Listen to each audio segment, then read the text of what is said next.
Thank you to and many others for requesting this episode.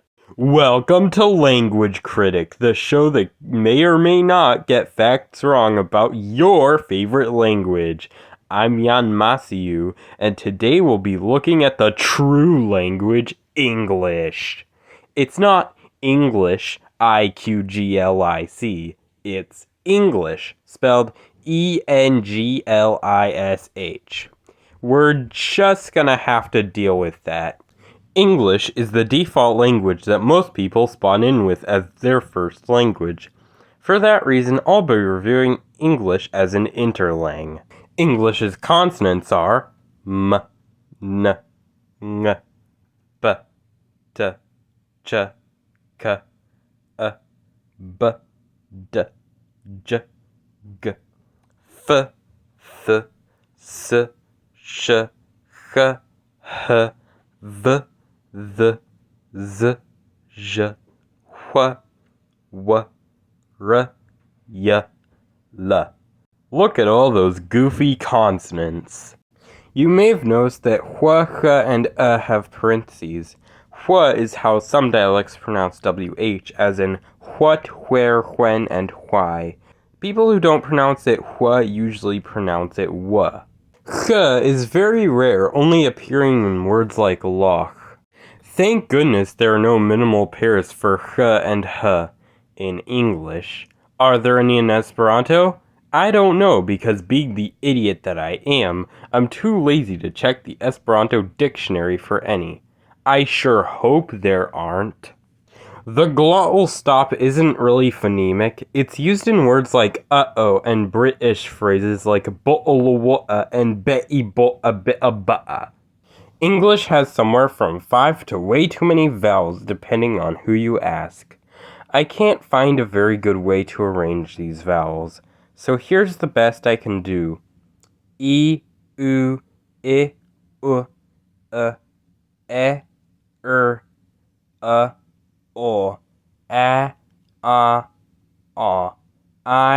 ow, R, A, ear, oi, o, or, ur. English also claims to have triphthongs, like in the word fire, but fire is clearly 2 syllables and not 1. Fire. See? It's clearly 2 syllables. Originally, English was also going to have ew, but it was scrapped. Thank goodness.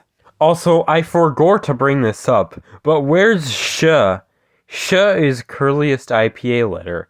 How are you supposed to express that something is curly? Of course, we do have the word curly, but it could have at least used the curly letter instead of the plain C. Speaking of that, let's move on to the orthography. English uses the Latin alphabet, aka the default alphabet. Too bad it doesn't have the interesting letters like curly C. It used to have letters like thorn, eth, ae attached, and this funky looking P that makes the W sound for some reason. The most interesting one is this freaking tall one, which claims to be an S, but it obviously doesn't look like one. Thank goodness it was dropped, because there can only be one true S. Well, 2 because of letter cases, but still. This may not look like enough letters to you, and you're right, it isn't. Especially for the vowels, because the creator of the English alphabet thought English was going to have a classic 5-vowel system. So they had no other choice but to create a system of so-called short and long vowels. The way some of them are mapped doesn't make a lot of sense, but whatever. For short vowels, you use the letter on its own. For long vowels, you add a silent E at the end. Not next to the vowel where it'd make more sense, but at the end. Oh yeah, and the long vowels are also those letters' names in English. Also, for some reason, Y can be used as a consonant or a vowel, and when it's used as a vowel, it functions similarly to I. They just thought it was more suited for some words than I. I don't want this video to be too long, but there are also some digraphs. Also, sometimes the silent E rule is broken. You may think this says give, but no, it's give.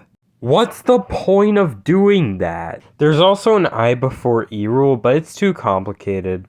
Consonants aren't as bad until you go into full detail about them. Most of them are fine, but there are some that are a waste of time. C can say k or s depending on the letter after it. This is pointless because English already has K and S, which say K and S respectively. G can say G or J depending on the letter after it, except this time there's no way to tell which one it says before E, I, or Y. They could have used J for the J sound in gym, giant, and generate, but they decided to use G there for some reason. There's also this word pronounced GIF or GIF depending on which G sound you prefer. For me, it's GIF.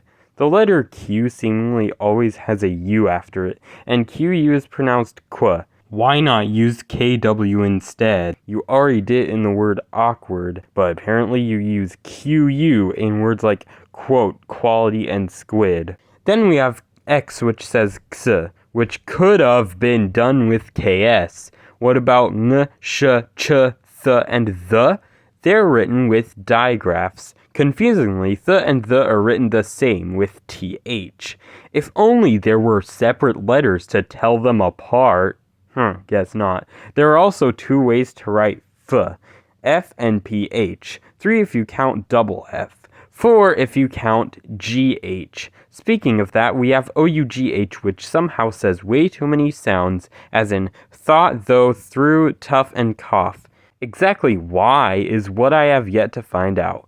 We also have the O in women and the TI in nation, so you can spell fish GHOTI.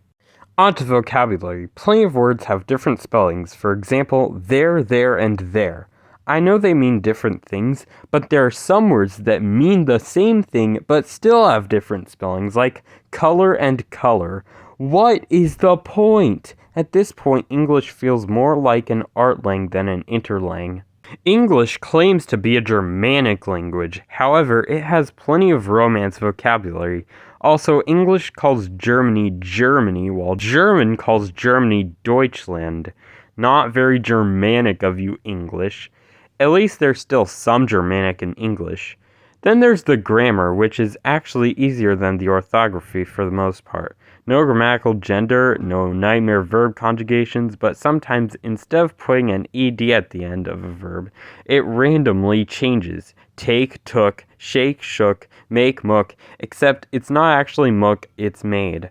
I don't want to cover a lot because that'd take too long, and I want this to be an April Fool's video, not an April 2nd video. All in all, I'd say I like English some amount, making it a language I have reviewed so far. Thanks for watching, and I'll see you next time where I'll be reviewing Goofy language. I promise I'll come up with something better for next year.